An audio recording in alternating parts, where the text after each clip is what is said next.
키워드로 살펴보는 국회는 지금. 오늘 살펴볼 두 번째 키워드는 추미애 공방전입니다. 지난 14일과 15일 국회 본회의장에서 대정부 질문이 있었습니다. 자리에는 정부 대표인 정세균 국무총리를 비롯해 홍남기 경제부총리 겸 기획재정부 장관, 추미애 법무부 장관 등 정부 요인이 참석한 가운데 외교, 통일, 안보 분야에 대한 대정부 질문이 있었는데요. 대정부 질문 첫째 날인 14일, 많은 국무위원이 참석한 가운데 여야 의원들의 사랑을 받은 국무위원은 따로 있었습니다. 바로 추미애 법무부 장관입니다. 추 장관 아들의 병역 의혹은 장관으로 임명되기 전부터 인사청문회에서 시작됐는데요. 추 장관이 국회에 출석하는 날이면 어김없이 등장한 화두입니다. 자랑스럽게 군대를 잘 갔다 왔고 군에서도 병가를 얻어서 치료를 잘 마치고 대한민국 국군으로서 병역 의무를 다 이행하고 온 것을 대견하게 생각할 뿐입니다. 네, 안 가도 될 군대를 갔다고 생각하기 때문에 결국은 특별 대우를 받아도 된다, 이렇게 생각하시는 것 같습니다. 그렇게 생각하지 않습니다. 사실을 말씀드리겠습니다. 아까 말씀하신 아드님의 양쪽 슬개골, 연골 영화증과 투벽 증후군은 어떠한 경우에도 면제 사유에 해당하지 않습니다. 아무도 가고 싶어서 가는 대한민국 군인은 없다는 거 다시 한번 말씀드립니다. 면제 받아야 된다고 주장하는 것이 아니고 아픈데도 그런 아픈 내색을 하지 않고 현역으로 잘 갔다 왔다를 말씀드린 겁니다. 병가 기간은 2017년 6월 5일부터 23일까지 19일간 맞습니까? 그렇게 알고 있습니다. 네. 병가 처리가 제대로 되어 있으면 그 기록이 아드님의 휴가 기록에 입력이 되어 있어야 합니다. 화면 보시겠습니다. 이것이 아드님의 휴가 기록입니다. 그런데 여기에는 유독 병가 기록이 빠져 있습니다. 방금 병가 처리가 제대로 확인했는지 확인한 적은 있다고 하셨는데 병가 기록 입력이 안 돼 있습니다. 병가 신청에 필요한 서류 또한 현재 군에 남아있지 않습니다. 필수 서류인 휴가 명령서가 작성된 흔적도 없습니다. 장관님이 그간 아들 의혹과 관련해 말씀하셨던 내용을 되짚어 보겠습니다. 지난 12월 인사청문회 당시 분명히 아들 부대에 외압을 행사할 이유도 없고 하지도 않았다고 말씀하셨습니다. 맞죠? 네. 예, 아들 휴가 관련한 어떠한 관여도 하지 않았다는 얘기죠.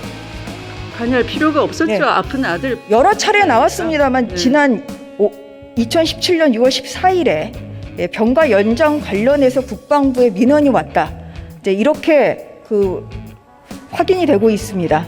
PPT 보시겠습니다. 여기 보면 부모님께서 민원을 넣으신 것으로 확인했다. 6월 14일 이 문서는 국방부에서 민주당 의원님들에게 설명하기 위해서 만든 자료입니다. 다시 한번 묻겠습니다. 장관님은 전화 안 하셨죠? 네, 안 했습니다. 네. 제 아들은 당대표를 엄마로 뒀으니까 아프면 안 됩니까? 보좌관이 전화했는지가 수술도 못 받습니까? 쟁점입니다. 자꾸만 수술 쟁점. 예. 받기 위해서 그러면 그 법에 보장돼 있는 병가를 쓰면 안 되는 겁니까? 다음 날이죠. 15일, 이날도 여야 의원들의 사랑을 받은 국무위원이 있었습니다. 바로 퇴임을 눈앞에 둔 정경두 국방장관인데요. 여야 의원들은 정 장관에게 추 장관 아들의 군복무 특혜 의혹과 관련해 집중 질의에 나섰습니다. 퇴임을 눈앞에 둔 정 장관으로서는 긴 하루였겠죠. 서일병과 비슷한 시기에 군대에 있었던 병사들이 해온 제보들입니다. 저 보시면 전화로 병가 연장을 문의했는데 일단 복귀해라, 자기는 그렇게 들었다는 겁니다. 서일병은 전화로 병가 연장이 됐는데 이 군인은 일단 군대로 들어오라, 서일병이 정상적으로 처리됐다면 이 병사는 불이익을 받은 거죠. 의원님, 저는 분명하게 이 자리에서 말씀드리겠습니다. 국방부에서 지금 현재 적용하고 있는 규정이나 훈령은 어떤 특정 병사를 대상으로 해가지고 적용하는 규정이 아니고 우리 이 군에 들어와서 국가에 헌신하고 있는 의무 복무를 하는 전 장병들한테 공통적으로 적용되는 그런 규정이고 그런 훈령입니다.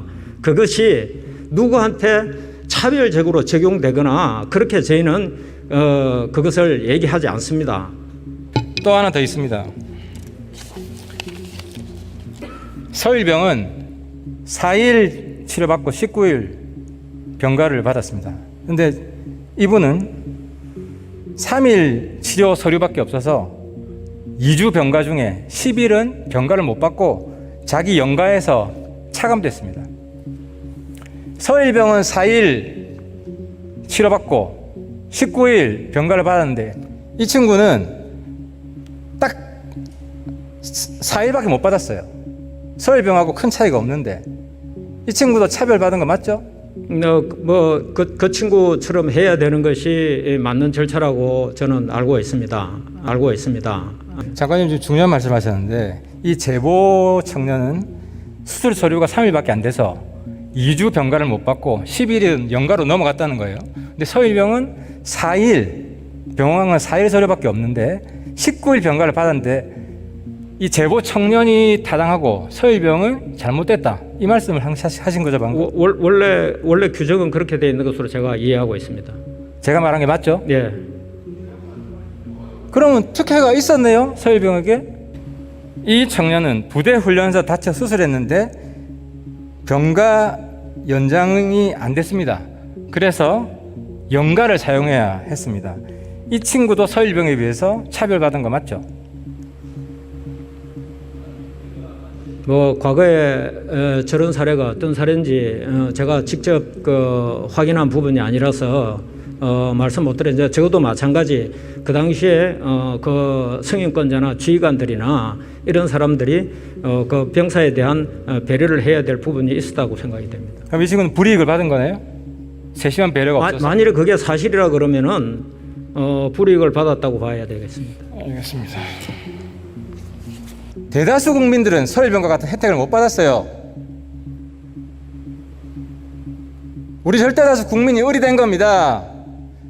그 청년들과 부모들에게 지금부터 화가 나서 댓글 달고 전화하고 청와대 게시판 올리고 그 청년과 국민들에게 이 자리를 빌어서 사과 한마디 하세요. 다시 한번 제가 말씀드리지만 우리 국방부의 훈련이라든지 규정이라든지 이런 것들은 지금 국가를 위해서 의무적으로 군에 들어와서 헌신하고 있는 모든 장병들한테 공통적으로 적용되는 규정과 훈련이지 누구 개인에게 특혜를 주기 위해서 있는 규정과 훈련이 아닙니다. 그래서 그런 부분들이 우리 군에 헌신하고 있는 장병들한테 올바로 이렇게 인식될 수 있도록 앞으로 철저히 교육도 하고 장병들이 잘 군생활 할 수 있도록 하는 데 최선을 다하겠습니다. 엄마가 추미애가 아닌 모든 청년들이 불이익을 받았다는 걸 확인하지 않았습니까? 사과 한마디 하세요.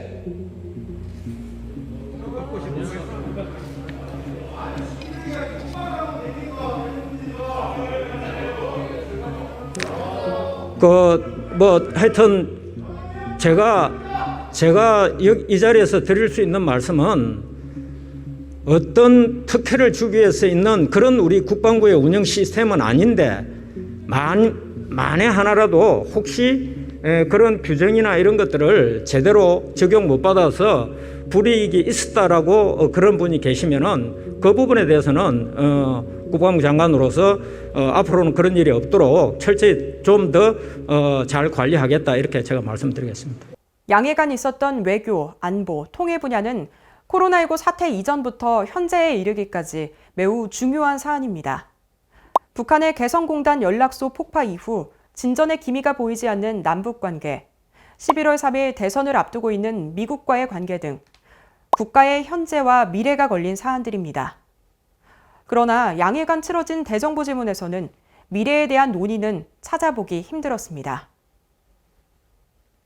대한민국은 추미애 법무부 장관 단 한 명의 나라가 아닙니다. 추 장관은 한 명의 국무위원일 뿐이죠. 이미 검찰 수사는 들어갔고 수많은 의혹들이 나와 있습니다. 거기에 대한 추 장관의 대답 또한 일관되게 유지되고 있습니다. 그 대답이 맞는 건지 틀린 건지 우리는 알지 못하지만 이미 추 장관의 입장은 계속해서 듣고 있는 거죠. 그럼에도 불구하고 대정부 질문에서 단 한 명의 국무위원에게 대부분의 질의가 집중된 건 너무나도 비효율적인 처사가 아닐까요?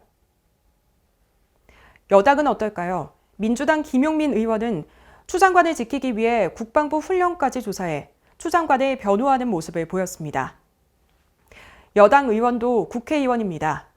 정부를 견제하며 바른 길로 갈 수 있게 충원하고 자신의 시간을 국민을 위해 써야 합니다. 자신의 존재 이유가 한 명의 국무위원을 지키기 위함이 아닙니다. 시대전환의 조정훈 의원은 이인영 통일부 장관을 불러 질의에 나섰습니다. 사선 국회의원이기도 한 이 장관을 상대로 초선인 조 의원은 날카로운 질의로 이 장관을 당혹스럽게 만들었습니다. 민주당의 이재정 의원 역시 당당한 질의를 펼쳤습니다. 이 의원은 강경화 외교부 장관을 불러 외교부의 정책 현안에 대해 질책하는 등 여당 의원임에도 충언을 아끼지 않았습니다.